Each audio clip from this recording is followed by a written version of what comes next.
안녕하십니까. 해원 컨설팅 연구소의 해원 이충훈입니다. 해원의 음양이론, 오늘은 색에 대해서 음양 오행에 대해서 살펴보도록 하겠습니다. 어제는 우리가 오장육부와 그 오지, 즉 생각에 대해서 또 오행으로 나눠볼 수 있다 했잖아요.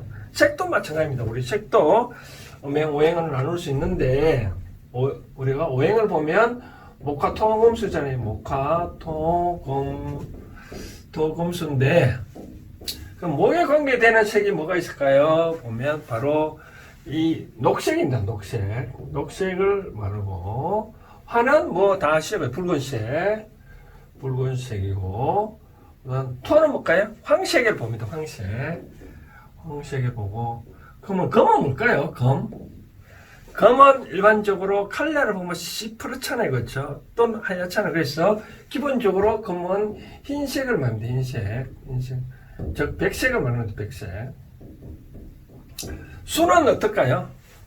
수는 보면 물을 보면 광물이 흘러가다 보면 시커멓잖아요. 그렇죠? 이제 물론 뭐 조용 내려갈 때는 뭐 맑지만 그러나 빗물이 오다 보면 시커멓게 내려. 그래서 수에 관계된 거는 흑색입니다. 흑색. 그러다 보면 왜 그럼 음양이론이 목화토금수다 할 때 녹색, 붉은색, 황색, 흰색, 흑색을 이렇게 나누는데 무슨 설명이 있냐 하면 우리가 자기를 지켜주는 보호색이라고 있고 그런 게 등등 있을 수 있잖아요. 그렇죠?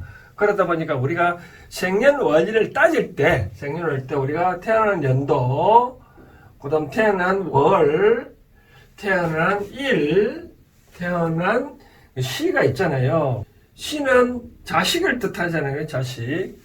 근데 이제 이 태어난 목화토금수 중에 중요한 거는 일인데, 일이 우리가 똑같이 우리가 보면 이런 말 있잖아요. 천간과 지간을 나오는데, 천간과 지간인데, 천간은 우리가 원래같이 경자년 할 텐데, 경자년 할 때, 이때 경이 바로 천간이라고 밑에가 자는데, 태어난 월, 일, 뭐 시하고, 뭐 생년하고 일은 좀 우리가 이 천간과 지간을 구분하기는 아주 쉽습니다. 뭐 해마다 그대로. 이런, 오늘 만약에 2020년 9월 며칠이다 라고 했을 때 한번 볼까요? 오늘 9월 15일이면 일지를 보니까 신유라고 되어 있네요. 신유가 바로 천간이고 유가 지간인데 음양 오행 입장에서 나를 나타내는 사람은 바로 요 신입니다. 천간이 바로 나입니다. 이는 나를 비오절 의미하고요.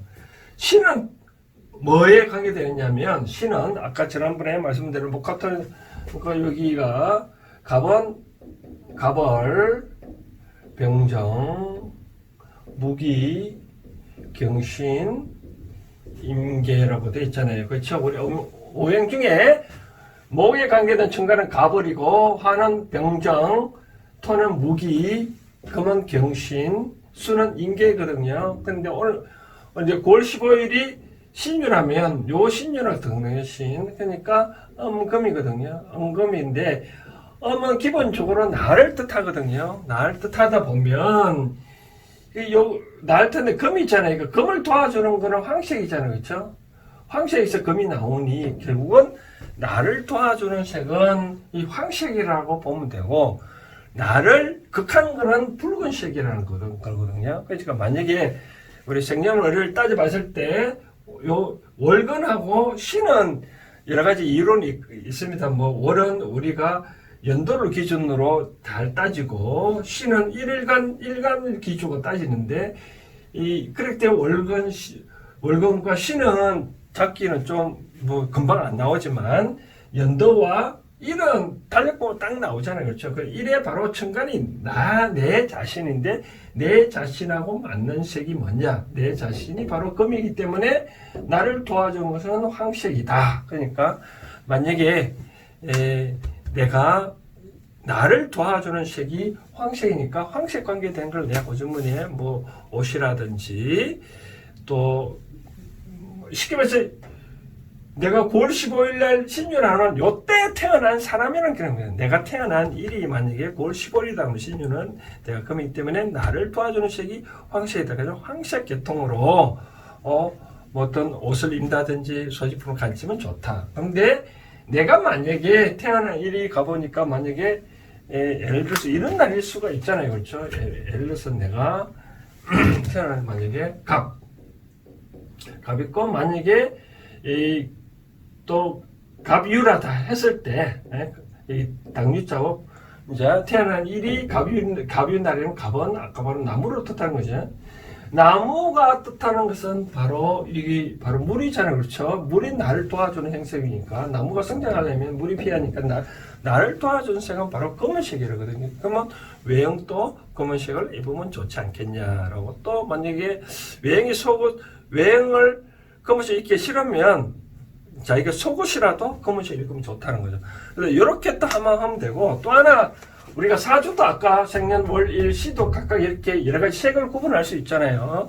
근데 내가 태어난 연도가 뭐 동지 섰다는 추운데 태어났잖아요. 그렇죠? 두 번째 이제 처음에 따뜻한 온기가 필요하잖아요. 따뜻한 온기가 필요한 사람은 이와 같이 붉은색 계통으로 옷을 속옷이나 뭐 손수건이나 그런 게 갖추면 좋다. 그러니까 우리가 기본적으로 이게 목화토금술을 어떠한 색을 나타내는지는 최소한 알고 있어야 내 사주가 바로 뭐다. 그럼 무슨 색이니까 나를 돌아준 색이 뭐리고 또 내가 언제 태어났냐에 따라 예를 들어서 저것처럼 뭐 4월에 태어나는 사람은 4월은 그래도 좀 4월이면 바로 이 여름이잖아요. 여름은 또 온기가 있으니까 조금 어떻게 하면 좋죠, 그렇죠? 온기하면 시원한 색이 필요하잖아요. 근데 그런 쪽으로 찾아가면 좋지 않겠냐라고 보면 돼요. 그 시푸른 색이란 딱 우리가 봄, 여름, 가을, 겨울 딸 때 가을의 색을 뜻하면 이 가을은 또 검을 나타내거든요. 이 검은 또 흰색이거든요. 이제 우리가 같이 봄에 태어난 사람은, 여름에 태어난 사람은 시원한 색으로 한다면 같이 흰색을 뭐 찾으면 좋다. 그런 거고. 또 하나 또 재미난 얘기를 하나 해드린다면 이 색이 음양오행에 따졌을 때, 목화토금술 때 따졌을 때 우리가 그런 말 있거든요. 우리가 결혼식 때 보면 신부 쪽은 붉은색 계통을 입고 남자는 파란색 계통을 입잖아요. 그렇죠? 신부 어머니들을 보면 왜 그런 얘기가 있습니다. 우리가 목화토 오행도 있지만 양과 음이라고 있잖아요. 그렇죠? 양에 관계되는 색은 바로 붉은색입니다. 붉은색이고 바로 음은 관계는 푸른색이거든요. 푸른색. 그러니까 음양을 따졌을 때 푸른색이 음이고 바로 붉은색은 양입니다. 그래서 붉은색이 양이니까 여자의 입장에서는 시집을 보낼 때 음이니까 가급적이면 붉은 계통을 옷을 입고서 기운을 보태서 보내자는 의미가 있고 또 신부는 이런데 신랑 쪽도 부모는 엄마는 아이가 붉은 양이니까 약간 음을 갖게 되는 색을 푸른색을 입게 보낸다. 바로 그런 거든. 우리가 태극기를 보더라도 우리가 태극기를 보면 뭐 음양 오행이 태극이 많이 갖춰졌다 하잖아요. 우리 태극기를 보더라도 이렇게 돼 있잖아요. 그렇죠? 이게 보면 뭐 태극이 이렇게 이게 붉은색이 되잖아요. 붉은색. 이게 푸른색. 그리고 양 음인데 이렇게 나누는 거죠. 그렇죠? 이와 같이 우리 태극기는 양과 음도 이렇게 잘 구분해서 나왔다. 색에도 이렇게 색을 내가 음양 오행이 어느 색인지 잘 알고 있으면 그에 따라 나를 보호하는 색, 나를 극한 색을 피할 수 있고 나를 보호하는 색을 선택할 수 있다. 바로 그렇게 생각하시면 됩니다. 해운의 음양이론 이렇게 오늘은 색에 대해서 한번 살펴봤습니다. 감사합니다.